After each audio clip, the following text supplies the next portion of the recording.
ചെറുപ്പം മുതലേ എനിക്ക് ഇമേജുകളോട് നല്ല നല്ല ഫോട്ടോസ്, നല്ല നല്ല പെയിൻറ്റിങ്സ്, അങ്ങനത്തെ നല്ല നല്ല ഇമേജുകളോട് എനിക്ക് കാണാൻ ചെറുപ്പം മുതലേ ഒരു ആഗ്രഹം ഉണ്ടായിരുന്നു.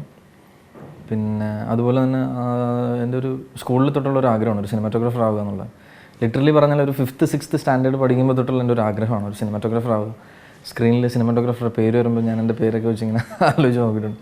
ബട്ട് അന്നെനിക്ക് മീൻസ് സിനിമയിൽ ആരെങ്കിലും സുഹൃത്തുക്കളോ അല്ലെങ്കിൽ ഞങ്ങളുടെ ഫാമിലിയിൽ നിന്ന് പരിചയക്കാരോ അങ്ങനെ ആരും ഉണ്ടായിരുന്നില്ല. പക്ഷെ അതൊക്കെ എങ്ങനെ സംഭവിച്ചു, കറക്റ്റ് ടൈമിലെല്ലാം വന്നു, അങ്ങനെ ആയി.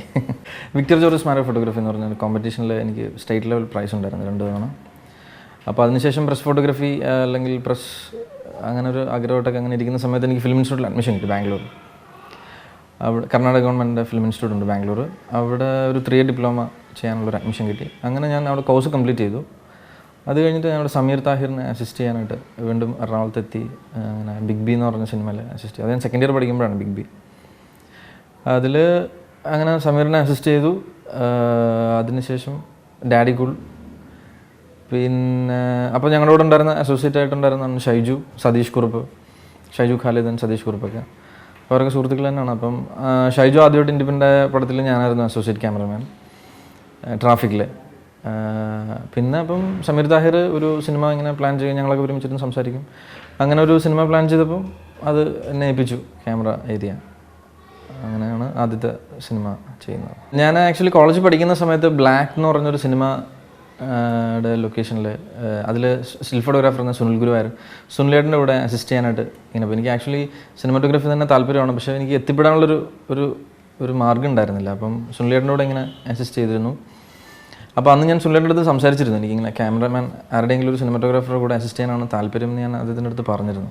അപ്പോൾ പുള്ളി അത് ശരിയാക്കാം എന്നൊക്കെ പറഞ്ഞു. ബട്ട് അന്ന് ഞാനും സമീർ താഹിർ ഒരു റൂമിലായിരുന്നു. ഞാൻ സ്റ്റിൽ ഫോട്ടോഗ്രാഫർ അസിസ്റ്റൻറ്റ്, സമീർ അവർ ക്യാമറമാൻ്റെ അസിസ്റ്റൻറ്റ്. അങ്ങനെ ഞങ്ങളൊരു റൂമിലായിരുന്നു. അപ്പം അതിൽ അസോസിയേറ്റ് ആയിട്ടുണ്ടായിരുന്നത് പപ്പു എന്ന് പറഞ്ഞിട്ട് ഇപ്പം സെക്കൻഡ് ഷോയുടെയൊക്കെ ക്യാമറമാൻ, അമലേട്ടൻ ക്യാമറ. അപ്പോൾ അങ്ങനെ ഒരു ഗ്യാങ്ങിൽ ഞാൻ എത്തുകയും ഞങ്ങൾ സംസാരിക്കുകയും അപ്പം എല്ലാം കൊണ്ട് വൈബൊക്കെ വളരെ കറക്റ്റായിരുന്നു. അങ്ങനെ ഒരു ഫ്രണ്ട്ഷിപ്പിൻ്റെ പുറത്ത് തന്നെയാണ് അത് ആദ്യമായിട്ട് സിനിമ ചെയ്ത സമയത്തും എനിക്ക് അസിസ്റ്റ് ചെയ്യാനായിട്ട് ചാൻസ് ആണ്. അപ്പം പുള്ളി എടുത്ത് എൻ്റെ ആഗ്രഹങ്ങൾ ഞാൻ പറഞ്ഞിരുന്നു അന്ന് തന്നെ. അപ്പോൾ അദ്ദേഹം ആദ്യമായിട്ടൊരു സിനിമ ചെയ്യുന്ന സമയത്ത് എനിക്ക് അസിസ്റ്റ് ചെയ്യാനായിട്ട് എനിക്കൊരു ചാൻസ് തരികയും ആദ്യമായിട്ട് സിനിമ ഡയറക്റ്റ് ചെയ്ത സമയത്ത് എന്നെ ക്യാമറമാനായിട്ട് വയ്ക്കുകയും ചെയ്തിരുന്നു. നമ്മുടെ മലയാള സിനിമകളിലാണെങ്കിൽ പോലും കുമാർ സാറ്, സന്തോഷ് ശിവൻ, അവരുടെയൊക്കെ എൻ്റെയൊക്കെ ചെറുപ്പത്തിൽ അവരുടെ സിനിമകളായിരുന്നു സിനിമാറ്റോഗ്രാഫി വൈസ് നന്നായിട്ടുണ്ടായിരുന്ന ആ ഒരു സമയത്ത്. ഞങ്ങൾ സ്കൂളിൽ പഠിക്കുന്ന സമയത്തൊക്കെ അന്നത്തെ പ്രധാന ക്യാമറമാർ നമ്മൾ ശ്രദ്ധിക്കുന്ന വർക്കുകളൊക്കെ ഇവരുടെ സന്തോഷ് ശിവൻ സാർ, കുമാർ സാർ. അപ്പോൾ അന്നോട്ട് അങ്ങനെ ഒരു ഇൻഫ്ലുവൻസ് ഉണ്ടായിട്ടുണ്ട് അവരുടെയൊക്കെ ഒരു. ഇപ്പം സന്തോഷിൻ്റെ പറയുകയാണെങ്കിൽ പോലും അന്നത്തെ അദ്ദേഹത്തിൻ്റെ തന്നെ ചില ദളപതി, പിന്നെ കലാപനി, അങ്ങനത്തെ ഒത്തിരി പടങ്ങൾ, പഴയ പ്രിൻസ് സാറിൻ്റെ തന്നെ കുറേ പഴയ പടങ്ങൾ. പിന്നെ എനിക്ക് നദി എന്നൊക്കെ പറഞ്ഞിട്ട് പഴയ വിൻസെൻ്റ് മാഷൊക്കെ ചെയ്ത പഴയ ആദ്യകാല കളർ ചിത്രങ്ങളിലും നദി എന്ന് പറയുന്ന സിനിമകളൊക്കെ, അതിലൊക്കെ ഇമേജുകളൊക്കെ എന്നെ ഭയങ്കരമായിട്ട് ഇൻഫ്ലുവൻസ് ചെയ്തിട്ടുണ്ട്. അതായത് സ്കൈ, വാട്ടർ, അതൊക്കെ അതിൻ്റെയൊക്കെ ശരിക്കും നമുക്കിങ്ങനെ തൊട്ട് നോക്കാം ടി വിയിൽ, അതുപോലെ ക്രിസ്പ് ആൻഡ് ക്ലിയർ ആയിട്ടുള്ള ഇമേജസ്. അത് എനിക്ക് തോന്നുന്നു ഇപ്പോൾ പോലും അതങ്ങനെ കിട്ടുന്നില്ല എന്ന് തോന്നുന്നു. ഇപ്പോൾ എല്ലാം ഒരു പ്ലാസ്റ്റിക് ഇമേജിലേക്ക് മാറിയിട്ടുണ്ടോ എന്നൊരു സംശയമുണ്ട് എനിക്ക്. ഞാൻ ഇൻസ്റ്റിറ്റ്യൂട്ടിൽ പഠിക്കുമ്പോൾ കണ്ട അന്ന് ആ സമയങ്ങളിൽ ഓസ്കാർ കിട്ടുന്ന സിനിമാറ്റോഗ്രാഫി ഓസ്കാർ കിട്ടിയ റോട്ട് പെഡിഷൻ എന്ന് പറഞ്ഞിട്ട് ടോം ഹാങ്ക്സ് ഒക്കെ അഭിനയിച്ച ഒരു സിനിമ.